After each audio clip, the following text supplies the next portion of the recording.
Bitcoin's halving may be here sooner than you know again. Several months ago, the halving was expected to take place on April 28. Now it's on track to land on April 15. Blame the surge in Bitcoin's price, which has attracted more mining power and sped up the network. A recent surge in the computing power on the Bitcoin blockchain has sped up the creation of new blocks as mining companies seek to cash in on the bullish trends in the market. Miners are bringing new, more powerful rigs online and even plugging in older machines again, pushing up the network computational power known as the hash rate. History appears to be repeating itself. A similar dynamic played out 4 years ago in the months before the last halving, which came earlier than expected. The crypto world is eagerly awaiting next month's Bitcoin halving, the once every 4 years event when the reward for adding new data blocks to the network is reduced by 50%. It's a natural, pre-programmed part of the blockchain's underlying code. Astute observers may have noticed, however, that the expected time and date keeps creeping closer. The halving is currently looking likely to fall around April 15, according to NiceHash's countdown.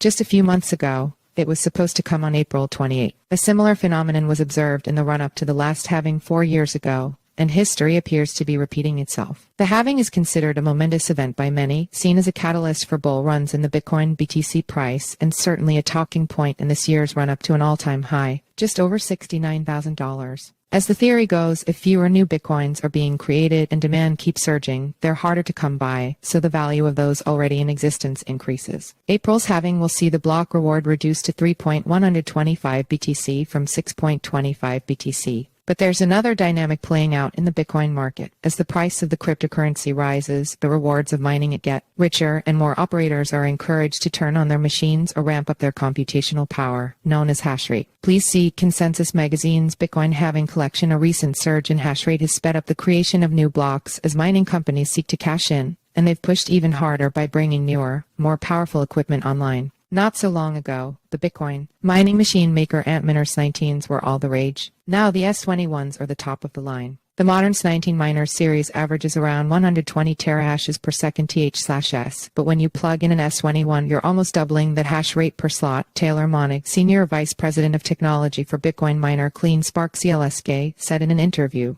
halvings officially take place every 210,000 blocks, which works out at around once every 4 years as a new block is added to the network every 10 minutes on average. There are occasional difficulty adjustments to maintain the cadence, but over periods of time, and especially in bull markets, the blockchain can speed up. Some firms will reinstall older kit that may soon be obsolete in order to squeeze every drop of hash power out of their mining fleets as the halving approaches. Global hash rate was going to grow because lots of people ordered lots of machines. That's the number one factor, Adam Swick, Chief Growth Officer of mining firm Marathon Digital Mara, said in an interview. Not as significant but still evident is that also people are replugging in some old machines due to the prices being high.